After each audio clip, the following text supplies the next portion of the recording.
We are back and we're headed to Knoxville, Tennessee to say hello to longtime sports talk show host up in that area.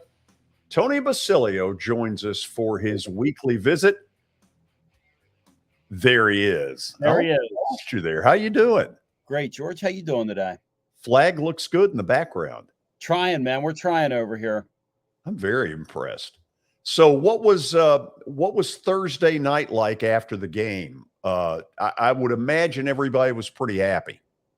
You know, we were on for I think I went off the air at 2:45 Eastern time, our call-in show that we do. So people were more than happy. The problem with a game like that is that I don't know what conclusion, if any, you can draw from a game of that ilk, if you know what I mean. While Pittsburgh running concurrent with Tennessee the other night with their battle with West Virginia, you kind of learn a whole lot about them. And for Tennessee, they just got through an opener and basically played a clean game, which I guess is a good sign when you play somebody you're much better than, and yet you can play a clean football game. You basically took the words out of both me and Watson's mouths. Watson, why don't you pick it up from there? Because you said exactly the same thing on Friday. Tony, to me, I'm really excited because this is kind of unique. You're going to know what kind of team this is in 2 of the next 3 weeks. We don't have to wait till midseason or game 6 or whatever. We're going to know where Tennessee football is after the Florida game. And when they got to go to Pitt and play Florida at home, they got Akron in between. This is going to be fun. I'm not sure I know because I didn't come up with any negatives from the first game other than pass rush. I didn't see quickness to the quarterback that I'd like to have seen. But give Ball State a little credit. They're getting rid of the ball really quick and a lot of their stuff. And but that's the only question mark I threw up from the game. But really and truthfully, everything's a question mark going to Pitt. Everything is. And to your point about the way this game here is a total contrast to styles. One thing I'll never understand about the coaching profession is last year, Pat Narduzzi found something that worked, but it wasn't his idea, so he didn't want to do it. A offensive coordinator that played fast. So we went and got a guy who is glacier slow in Frank Signetti from Boston College. In fact, Boston College last year was one of they were in the bottom 5 in terms of the slowest offenses in America. And that's what Narduzzi wants to do offensively. He wants to gamble defensively, and he wants to keep it nice and vanilla and kind of boring on offense and slow on offense. And, you make a great point about the lack of pass rush last week because that's got to improve in this football game. Because this is a ball club. This is a ball club that, at the end of the day, led the nation last year under Signetti. This coordinator in 7-step drops, and they were doing the same stuff with West Virginia. So you have a quarterback that's going to 7-step drop in Slovis, not the quickest guy in the world anyway, and so they're going to have an opportunity.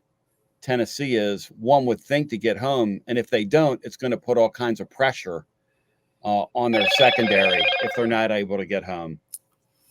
Yeah, and Tony, I think it's if knowing Coach Narduzzi a little professionally, it's him. I think it's his personality. I just don't think even though they had a great quarterback and they moved it, I'm not sure he thinks this quarterback is the same as last year's. And it wasn't him.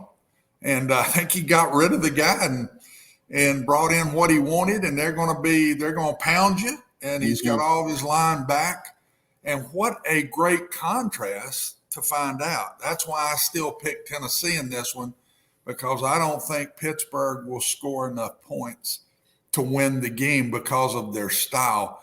And I think the quarterback they got is a very good player, but they didn't use him the way I thought they would in the West Virginia game. Now, the advantage they got is they have played a tough game. They had to play a close game. Their rival longtime rival. They came back and won the game. They got a lot more out of that game than Tennessee got out of the Ball State game. And I've seen Coach Narduzzi, and I want to get you to comment on this because he's setting this thing up big time. Mm-hmm. I read some of his press conference on Monday, and we got to run the ball better. We got to protect the quarterback better. We win games when we do those things the best. We're sitting here. We're not near as good. We're a measly little old ACC team with a mighty SEC coming to town. We're 5 to 7 point dogs in our home stadium. Yeah. I mean, I don't know what we're going to do. I mean, he's setting this thing up now. Get ready, because it's going to be major contrast in styles. He's coming with a physical. He's telling his team now, we're more physical than them. If we out physical them, we win this game. And Tennessee's going to have him all over the field, spread out.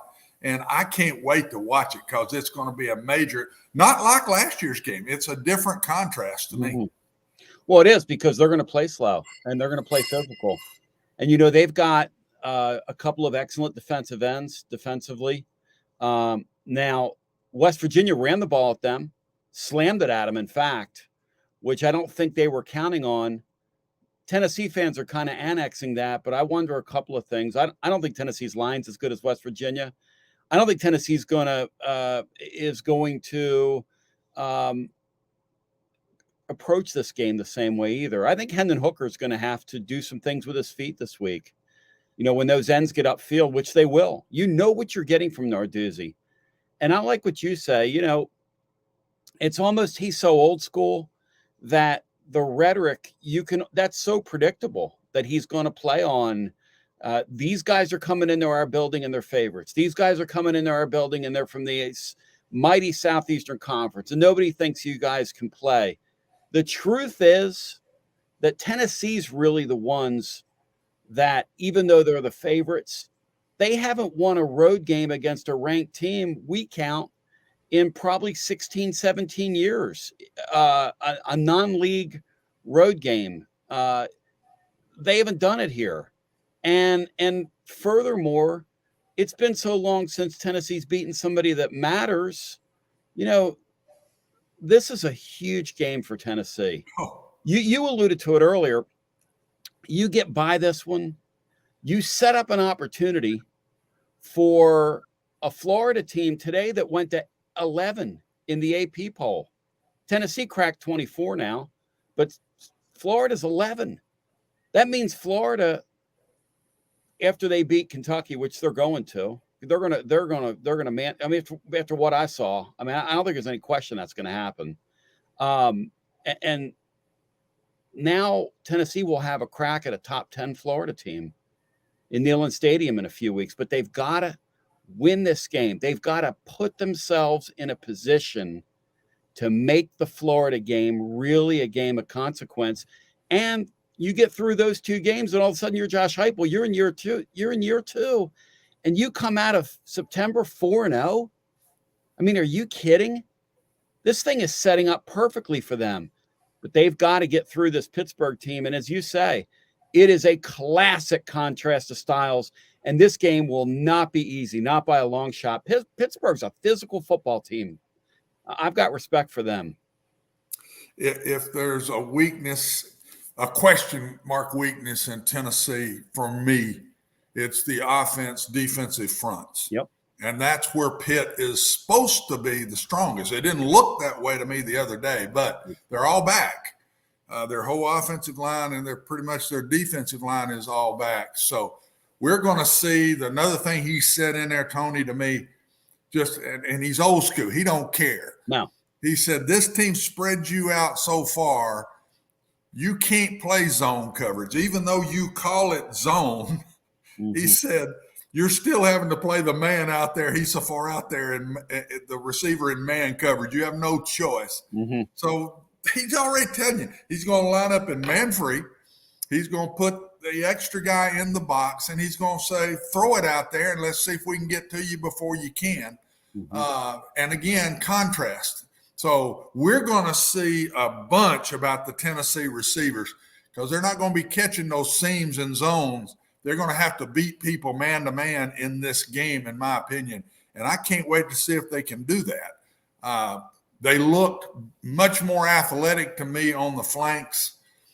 And if they don't get the running game going, I think it will be much harder to pass the ball, because you get in man free and you got to hold the ball, and it's 3rd and 10 or 3rd and 12.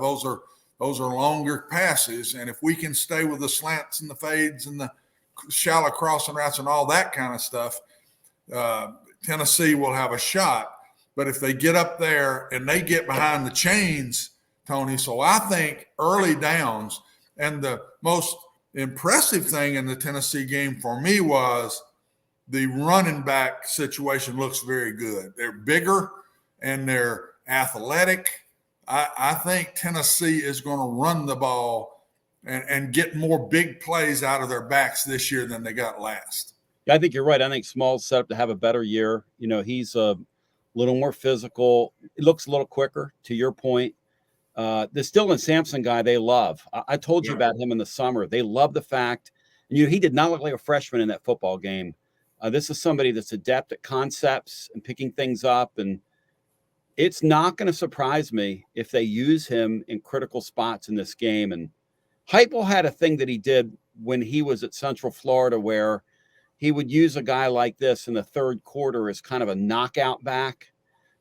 When everybody else is sort of out there sucking wind, put a young back in the game and let him go and feature and call some things for him. And so one other thing to draw, there's a couple other things, but when Tennessee went at them a few years ago, one of the things they did was they called, or Heupel, I should say, when he was at Central Florida, against Narduzzi's defense now. And like you said, Narduzzi, you don't get any secrets. These two guys, what one's going to do offensively and what the other one's going to do defensively, there are no secrets here in this game. There are no secrets. In fact, both these staffs could go watch each other's practices. They know exactly what the other team wants to do to them. It's just a matter of, can you stop it? But in the last time Heupel faced Narduzzi, and when he was victorious against him at Central Florida, not last year, but they had Dylan Gabriel running with the football and running with the football a lot. And see, that's why I think Hooker, he wasn't really sharp passing the ball against Ball State, and they did not ask him really to run the ball. He ran it a couple of times, but you and I both know that there were several spots in that game where if he would have kept the ball, he would have had 10, 15, 17, 18 yards. But that's not what Hendon Hooker was out there to do on Thursday night. They were out there getting a warm-up, a practice game. Let's everybody, let's sharpen this thing up, because next week is when our real season starts. And it comes up on Saturday. And I'm telling you, this is going to be a really interesting football game. It's a critical game for Tennessee's program. It's a credibility football game for Tennessee's program. Yeah, it is. And Narduzzi's trying to set it up as bring the big stars in here, and lowly ACC will show up and just see what we can do. And George, I know you're sitting there. I really believe that the game will be decided by Tennessee's defense in being able to stop the power, the coming right at you running game. Tennessee will score enough points, and if the game gets shortened, that's the only way, in my opinion, Pitt wins. And if Tennessee's defense lets them do their thing, that's when Pitt could win the game. If they get that under control and make them throw the ball, I think Tennessee wins. So, Tony, I know you saw this Thursday night. I was doing the same thing you were, kind of a 2 TV setup, flipping back and forth.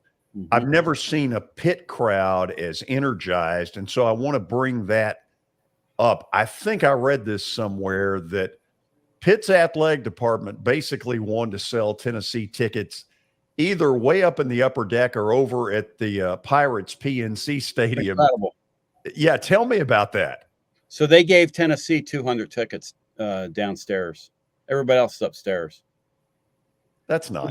So the band gets to sit downstairs, and the Tennessee fans are going to sit upstairs. After last year, Tennessee took pretty good care of them in their building. And, last week, one of the things I think that really keyed that crowd last week is that the proximity of those two schools and the West Virginia fans really drove that market. It's a pro market there. Look, I mean, the Steelers are debuting this weekend, and they're down. The Steelers are down, obviously. You guys were talking about Franco Harris before I jumped in here, and that's always going to be Pittsburgh's identity, the Steelers. And it's kind of a shame because at one time that was a tremendous when Johnny Majors handed it to Sherrill, they had a tremendous thing going at one time, but the glory days of that deal are long behind it, as both of you know, which is another reason why Tennessee should go up there, has to go up there and get a W. But yeah, they haven't done themselves any favors with the Tennessee fans and the way they've comported themselves on the ticket front.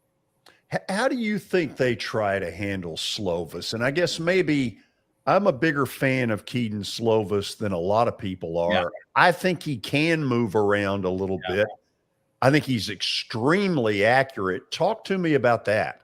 Well, I think you're right. I think the knock on Slovis is that he's slow. Look, he's not going to do what Hooker does. He's not going to do what the kid at Florida does. But he's athletic enough to extend a play. He's athletic enough if you lose discipline with one of your backers to hurt you. He's athletic enough if you take a bad angle to run for a first down or 10, 15 yards. And, in a game like this, I don't know how much more you need from a guy like that. So I think he's plenty athletic to be effective in this game. When you look at Tennessee's defense, and, Watson was talking about Tennessee's defense and how they're going to hold up. And I'll be honest with you guys, I don't trust Tennessee's secondary.